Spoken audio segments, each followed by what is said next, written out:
Aryan, mun samu labarin yau jirgin da zai tashi kuma ya dauke da kaya na miliyan 500.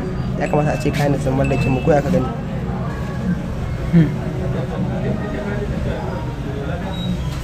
Mu je kawai.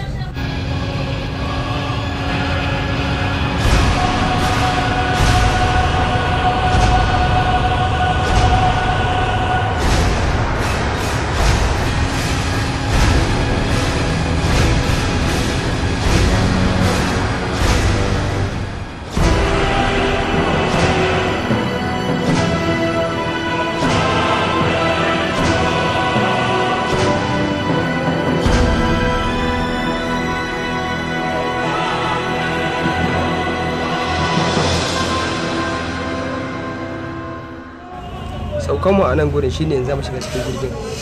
Kana ganin kawai mu fasa mu shiga ciki?